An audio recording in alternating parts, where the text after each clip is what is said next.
Coming up with your big idea. Everyone has ideas on what they think would make a great movie.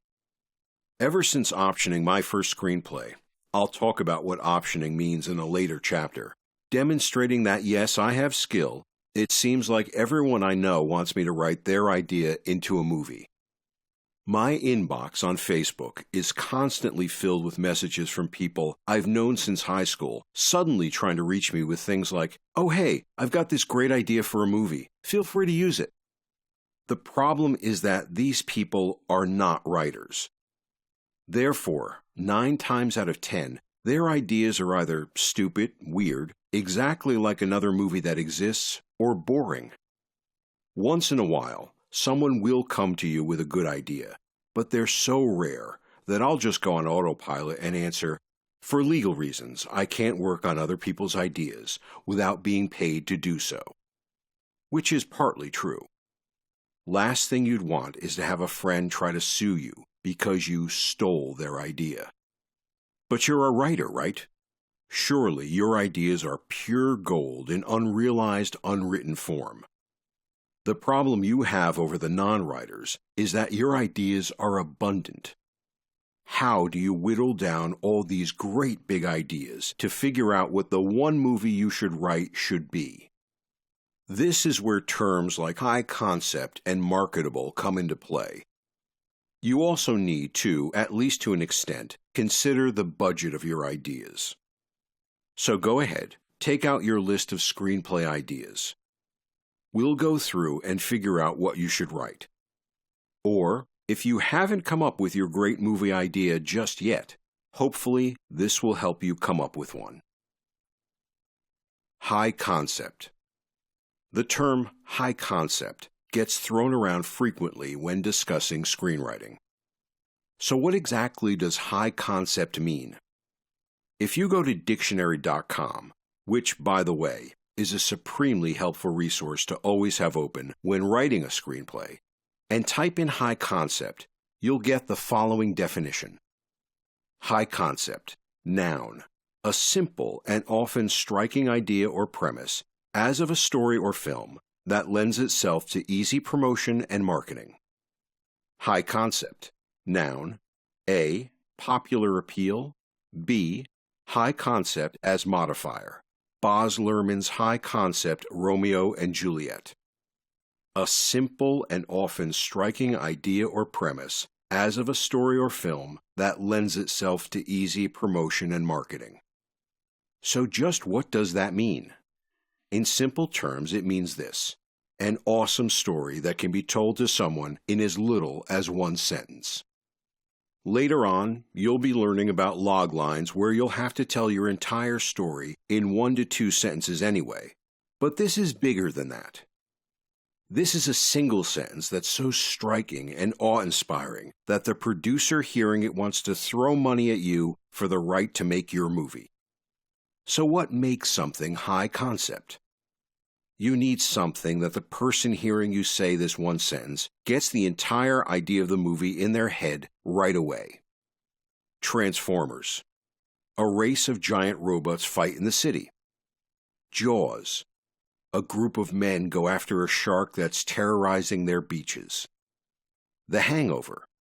After a wild bachelor party, a group of men search Las Vegas for the missing groom. 12 Years a Slave. A free black man is kidnapped and sold into slavery. Abraham Lincoln, Vampire Hunter.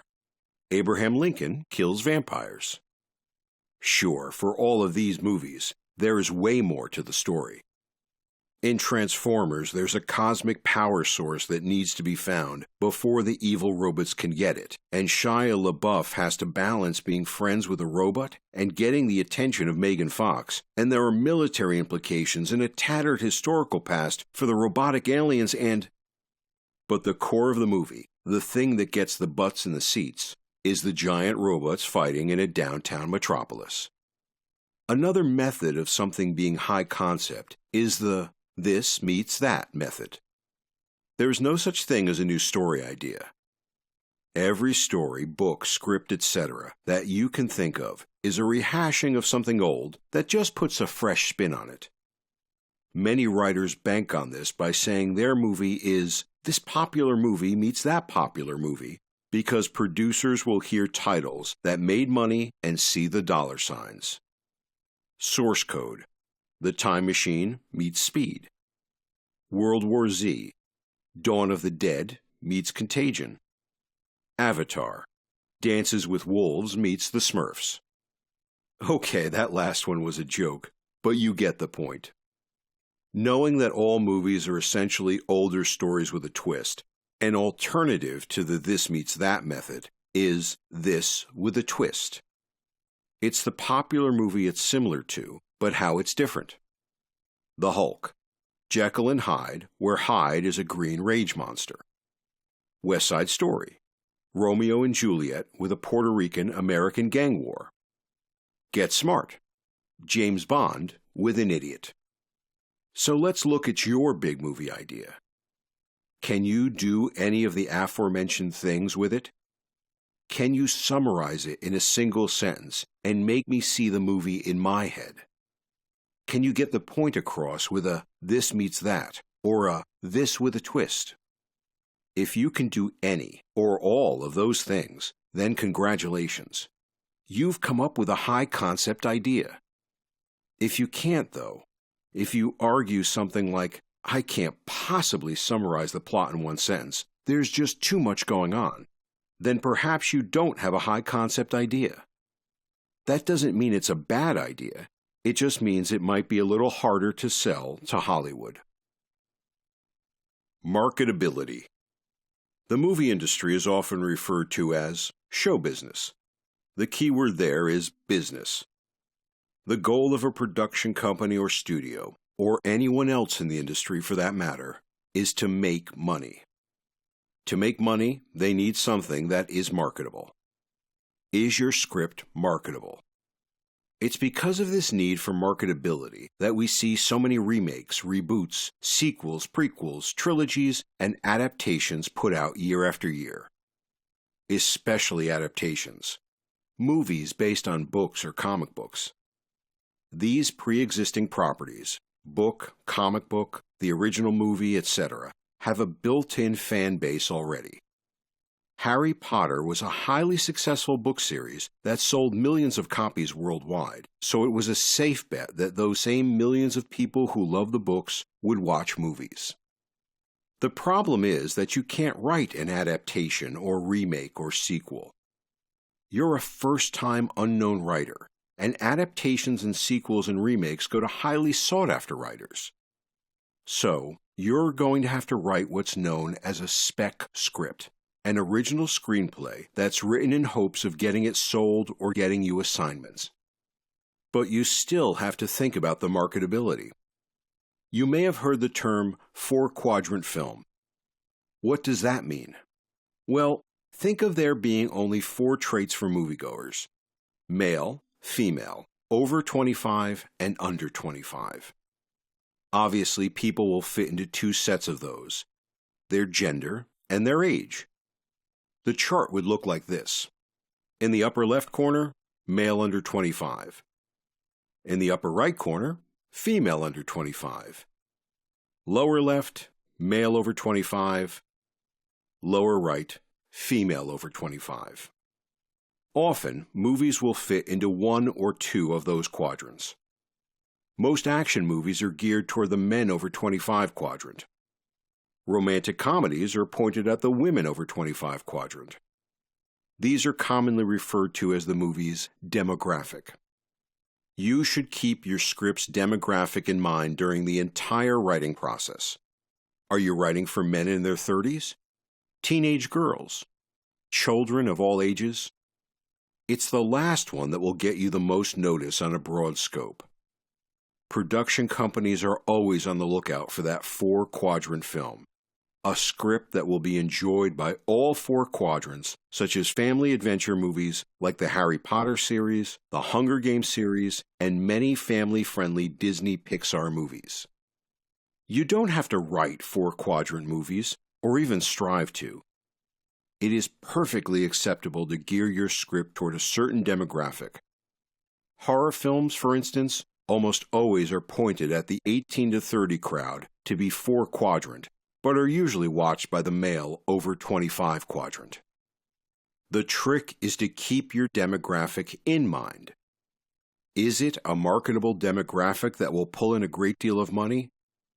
If the answer is yes, write that. Budget. How much is your script going to cost to turn into a movie? Don't know? That's fine. The producers probably don't know yet either, until they get a certain amount of money from investors and are told it's go time.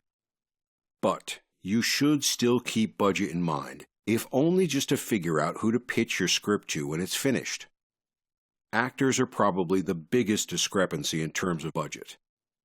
If a movie stars Will Smith, it's going to cost far more money than if it stars an unknown, because Will Smith costs way more money than the unknown will. Because of this, let's look at things other than actors. Locations. When a movie is getting made, the production company has to pay money to the locations they'll be using as the movie's set. The more locations, the most costly this aspect of the movie will be. Does your movie take place in only 1 or 2 locations, or does it take place in dozens of places around the world? 1 to 2 locations equals cheap. Globetrotting from New York City to Tibet, not so cheap. Characters. We already said that the actors that portray the characters in your script would be a huge factor on how expensive your script will cost to make. But the number of characters is also important. More characters mean more salaries to pay and mouths to feed. A contained script that has few locations and few characters is often far more appealing to producers than a large ensemble piece. Special effects. Digital effects are getting cheaper and cheaper with programs being marketed to the prosumer market, the midsection between professionals and consumers. Because of this, there are more special effects artists in the world than there were 20 years ago, and they're all outbidding each other to get the jobs. However, you still have to pay the effects artists for their time and processing power, which will be far greater with huge explosions and intergalactic battles than it will be for some good old-fashioned blood and guts.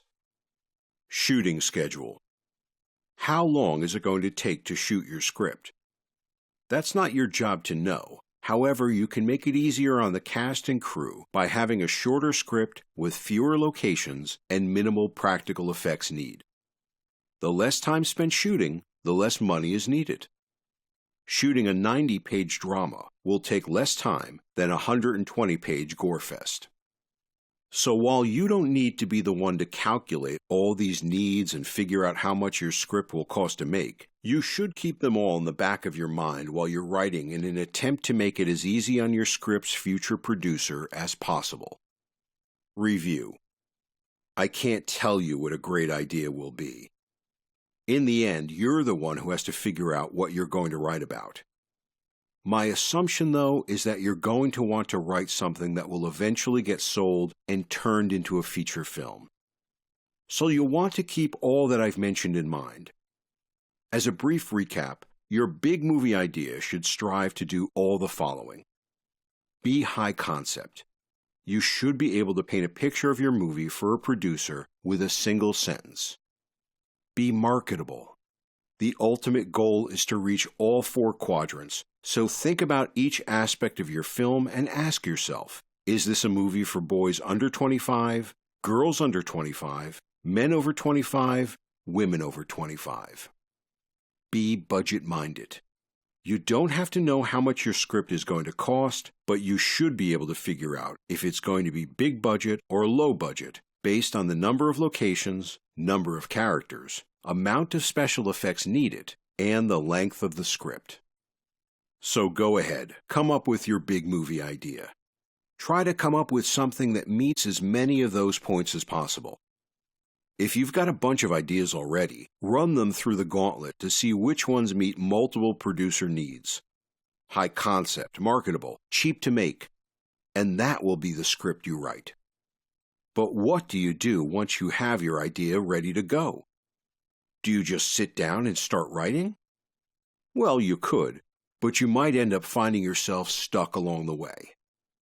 So the next chapter is going to give you some ideas to specify your movie idea and really nail down where it's going so you don't get lost along the way.